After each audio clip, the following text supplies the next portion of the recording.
আপনি হয় আমাদেরকে দিয়ে পারুন, নাহলে আমাদের বাপ দিয়ে যান। নাহলে আমাদেরকে বীজ খাটি দিয়ে বন্ধুকে বীজ খাটি দেন। আর আমাদের এই ছাড়া কোনো পথ নেই। সব বন্ধ করে দিছে, এই কিলাই পড়াই দিয়ে দেবো, নাম লিখে দেবো, বাঁচাও শুভেন্দু বাবু, তুমি আমাকে বাঁচাও।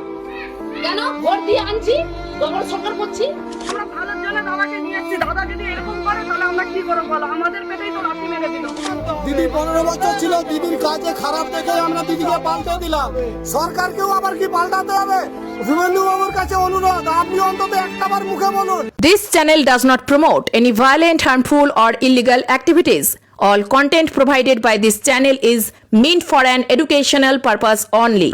পূর্ব মেদিনীপুর জেলার তমলুক থানার তমলুক বিধানসভার শহীদ মাতঙ্গিনী ব্লকের কাখরদা গ্রাম, এই গ্রামে প্রায় 200 পরিবার গরু পালন করেন। তাদের মূল জীবিকা কিন্তু এটাই। বিভিন্ন ব্যাংক থেকে লোন নিয়ে তারা এই গরু পালন করেছিলেন। সরকারের নির্দেশের জন্যই তারা কিন্তু গরু বিক্রি করতে পারছে না এই সামনে কুরবানি ঈদের জন্য। ইতিমধ্যেই তারা যখন গরু নিয়ে রাস্তাঘাটে বেরোচ্ছেন, তাদেরকে তাড়া করা হচ্ছে, নয়তো গরু কেড়ে নেওয়া হচ্ছে এবং তাদের উপর অত্যাচার করা হচ্ছে, এমন অভিযোগ করছেন। আজকে এখানে কয়েকজন ব্যাংকের কর্মচারী তারা লোনের রিকভারি করতে এসেছিলেন, তাদেরকে গরু বিক্ষোভ দেখান। গ্রামবাসীদের অভিযোগ, তাদের গরুই বিক্রি করেন তারা দিবেন কি করে? তারা না খেতে পেয়ে তাদের দিন যাপন করতে হবে। তাই সরকারকে তারা আজই জানিয়েছেন যে তাদেরকে কিছু একটা নতুন পথ বের করে গরু বিক্রি করার ব্যবস্থা করে দেওয়া হোক।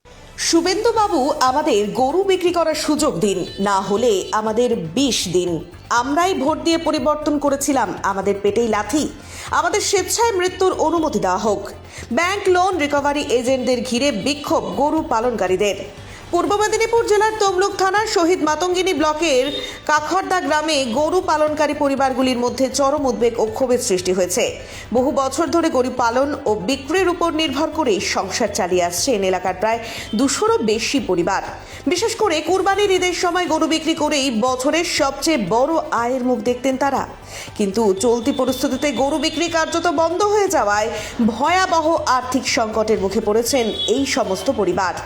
গরু পালনকারীদের অভিযোগ, সরকারের কড়া নির্দেশিকা এবং বিভিন্ন জায়গায় গরু ব্যবসায়ীদের উপর অত্যাচারের কারণে এখন আর হাটে গরু নিয়ে যেতে সাহস পাচ্ছেন না তারা। অনেক ক্ষেত্রেই গরু কেড়ে নেওয়া, ব্যবসায়ীদের মারধর ও হেনস্থার অভিযোগ উঠেছে। ফলে বাজারে গরু নিয়ে গেলেও তা বিক্রি করা সম্ভব হচ্ছে না। কাকরদা সিভিল কাস্ট পাড়ায় আমাদের এখানে প্রচুর পরিমাণে প্রত্যেক বাড়ির লোকে 10টা-15টা করে গরু পুষেছি, ছোটবেলা দিয়ে খাবিয়ে মানুষ করেছি। আজকে যে শুভেন্দু বাবু বললো কুরবানি হবে না, এই মুহূর্তে যদি না কুরবানি হয় আমরা এই গরুগুলোকে খাওয়াবো কি? আমরা নিজেরা পাল্টানো দরকার। সরকার চেঞ্জ হবে হিন্দুদের ভালোর জন্য বলছে। কাল আজকে গরু কারা পুষছে? হিন্দুরা। একমাত্র মরবে হিন্দুরা, এখানে কোনো বাঙালি ছাড়া কেউ মরবে নি। একটা ছোট ছোট বাচ্চা, এখানে সবাই গরুর পিছনে পড়ে থাকি। দীর্ঘদিন কষ্ট করে মানুষ করছি, কি করে খাওয়াবো, কি করবো? লোন 10 লাখ টাকা ব্যাংক থেকে লোন লিবা আছে, 10 জনের গ্রুপ লিবা আছে, কি করে টাকা পরিশোধ করব? কিছুই খুঁজে পাচ্ছি নি। আমরা গোটা পাড়া সাপোর্ট হয়ে বিজেপিকে ভোট দিয়েছি। আজ বিজেপি আমাদেরই ক্ষতি করছে, হিন্দুদেরকে মারার জন্য, মুসলিমদেরকে জব্দ করার জন্য যে চেয়েছিল, কিন্তু এখানে হিন্দুরা মরছে, মুসলিমরা নয়। কারণ হিন্দুরা গরু পোষে, এখানে একটা একটা করে প্রত্যেকটা ভাই গরু পোষেছে এখানে, কিন্তু কষ্টটা হিন্দুদের হবে, মুসলিমদের নয়। কাখরদা গ্রামের বাসিন্দাদের বক্তব্য, আমরা বাবা দাদুর আমল থেকে গরু পালন করে আসছি। ধার দেনা, ব্যাংকের ব্যক্তিগত লোন এবং গ্রুপ লোন নিয়ে গরু কিনেছি। এখন যদি গরু বিক্রি করতে না পারি তাহলে সংসার চলবে কিভাবে? ব্যাংকের কিস্তি দেব কি করে? গ্রামবাসীদের দাবি, বর্তমানে কাখরদা গ্রামে বিভিন্ন বাড়িতে প্রায় 300-র কাছাকাছি গরু আটকে রয়েছে, যার মধ্যে কয়েকটি গরুর দাম 4 থেকে 5 লক্ষ টাকা পর্যন্ত। আবার অনেক গরুর ন্যূনতম দামও 50,000 টাকার বেশি। কিন্তু ক্রেতারা এখন ভয়ে গরু নিতে আসছেন না। এমনকি যারা আগে থেকে অগ্রিম টাকা দিয়ে গরু বুক করেছিলেন তারাও এখন পিছিয়ে যাচ্ছেন। এদিকে ব্যাংকের ঋণের কিস্তি পরিশোধ করতে না পারায় প্রতিদিন বাড়িতে তাগাদা দিচ্ছে ব্যাংক কর্তৃপক্ষ। অভিযোগ, লোন রিকভারি এজেন্টদের তরফে হুমকিও দেওয়া হচ্ছে। সরকারের কাছে স্বেচ্ছা মৃত্যু ছাড়া, আবেদন ছাড়া আমাদের আর কোনো পথ নেই। সরকারের কাছে একটাই আবেদন করবো, এই গরুগুলো যদি আমাদেরকে না বের করাতে দেন, তাহলে আমাদের কাছে আর্জি থাকবে সরকারের কাছে, যে আমাদের কাছে আপনাদের কাছে দরখাস্ত করার জন্য যে আমরা স্বেচ্ছা মৃত্যু ছাড়া আমাদের পাড়ার কোণে, আমাদের এই পল্লীর কোনো আর বাঁচার রাস্তা নেই। আমাদেরকে ফাঁসি দিলেও আমাদেরকে সরকার অন্তত টাইম দেয়, যে কোনো জজ যদি ফাঁসি লেখে তাকেও টাইম দেওয়া হয়, 3 মাস হোক 6 মাস হোক, তাদেরকে টাইম দেওয়া হয়, তাদেরকে বাঁচার জন্য পথ দেখানো হয়। এবার সরকারের কাছে আবেদন, আপনাদের কাছে আপনারা বলে দেন যে আমাদের কাছে স্বেচ্ছা মৃত্যুর জন্য আবেদন করো, আমরা করতে রাজি আছি। আমার নাম সুখদেব মন্ডল, কাকরদা পূর্ব তফসিলি পল্লী। সব মিলিয়ে চরম অনিশ্চয়তা ও আতঙ্কের মধ্যে দিন কাটছে গরু পালনকারী পরিবারগুলির।